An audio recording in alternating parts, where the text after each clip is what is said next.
Vote 1. Fix the following program of dates for the elections to the Committee on Public Accounts, the Committee on Estimates, and the Committee on Public Undertakings for the year 2024-2025. Issue of nominations from 11 a.m. to 5 p.m. on 20/11/2024 Wednesday. Last date for filling of nominations up to 1 p.m. on 21/11/2024 Thursday. Scrutiny of nominations at 3 p.m. on 21/11/2024 Thursday. Last date for withdrawal of candidates up to 5 p.m. on 21/11/2024 Thursday. Date on which a poll shall, if necessary, be held between 9 a.m. to 2 p.m. on 22/11/2024 Friday. Returning officer for the election to the 3 final committees is Secretary General. Nomination forms can be had from the Secretary Council. Please submit the nominations to the Secretary General as per the schedule. Government Bill. I request the Minister for Agriculture and Cooperation to move the motion for taking into consideration of the Andhra Pradesh Cooperative Societies Amendment Bill 2024. Minister, Agriculture Minister. Honorable Chairman, sir, I beg to move that the Andhra Pradesh Cooperative Societies Amendment Bill 2024 be taken into consideration. Motion moved.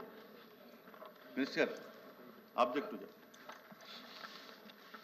చాలా చిన్న bill అధ్యక్ష.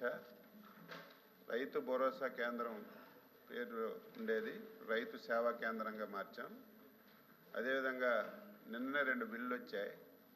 1996వ సంవత్సరంలో అప్పటి ప్రభుత్వం జనాభాని నియంత్రించాలనే ఉద్దేశంతో ఏవైతే local bodies Panchayati Raj కానీ municipal administrative కానీ కోఆపరేటివ్లో 2 పిల్లల కంటే ఎక్కువ ఉంటే వాళ్ళు పోటీ చేయడానికి అనర్హులని చెప్పి ఒక చట్టాన్ని తీసుకొచ్చింది.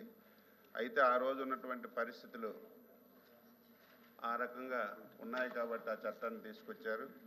ఇప్పుడు చూస్తే జనాభా బాగా తగ్గిపోయింది. మళ్ళీ జనాభాని పెంచుకోవాల్సినటువంటి అవసరం ఉంది.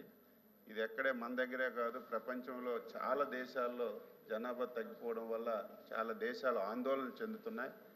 కొన్ని దేశాల్లో అయితే జనాభా పెంచడానికి దీన్ని ప్రోత్సహించడానికి ఒక ప్రత్యేకమైనటువంటి శాఖలు కూడా కొన్ని దేశాల్లో పెట్టినటువంటి సందర్భాలు ఉన్నాయి.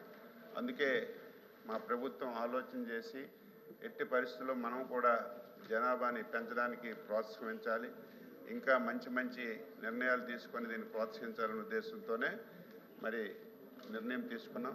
అందులో భాగంగా నిన్ననే ఈ శాసన మండలి ఏదైతే పంచాయతీరాజ్ వ్యవస్థలో ఎవరైతే పోటీ చేస్తున్నారో 2 కంటే ఎక్కువ మంది ఉన్న పోటీ చేసుకోవచ్చని ఒక చట్టాన్ని తీసుకొచ్చారు. అదేవిధంగా కోఆపరేటివ్లో కూడా ఈరోజు మనం తీసుకొచ్చాం. ఈరోజు డీసీసీబీలు కానీ ఏదైతే పిఎస్సిఎస్లు కానీ పోటీ చేసిన వాళ్ళు ఇంతకుముందైతే ఇద్దరుంటే పోటీ చేయడానికి అర్హులు, ఇప్పుడు అది తీసి ఎంతమంది ఉన్న పోటీ చేసుకునే చట్టాన్ని తీసుకొచ్చాం. ఇది అందరికీ తెలిసిన చట్టం కాబట్టి దీన్ని గౌరవ సభ ఆమోదం తెలియచేయవలసిందిగా కోరుతున్నాను. లక్ష్మణ్ రావు. అధ్యక్ష, ఈ మంత్రి గారు ప్రతిపాదించిన ఈ బిల్లుని సమర్థిస్తున్నాం. ఈ సందర్భంగా మంత్రి గారి దృష్టికి 2 విషయాలు తీసుకొస్తున్నాం అధ్యక్ష. ఒకటి, పిఎస్సిఎస్లు కానీ డిసిసిబిలు కానీ వాటిని పటిష్టపరచాలి. చాలా జిల్లాల్లో ఈ డిసిసిబిల పనితీరులో అవినీతి ఆరోపణలు వచ్చినాయి అధ్యక్ష.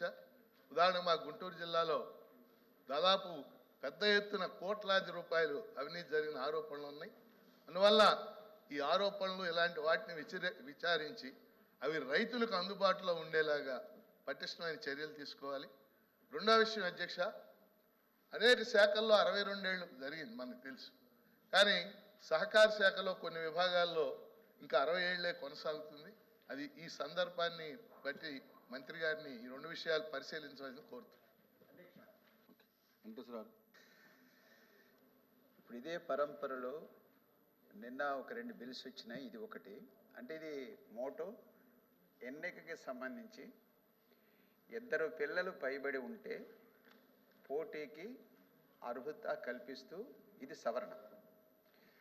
నా మాట ఏమంటే జనాభా పెంచడానికి అలాంటి ఉద్దేశాన్ని చెప్పడానికి ఈ పెంచడానికి ఏమి సంబంధం ఉంది అసలు ఆ బిల్లుకి సంబంధించి? అదే అందుట్లో లాజిక్ ఏమీ లేదు కదా.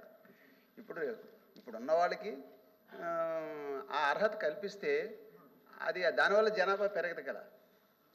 రెండవది, జనాభా పెరగడం అనేటువంటిది ఆ భార్యాభర్తల ఇష్టం, వాళ్ళ పోషణకు సంబంధించింది. ఇలాంటివి పెంచుకుంటే జనాభా ఎన్నికల కోసమే ఎవరో పిల్లల్ని కనరు కదా.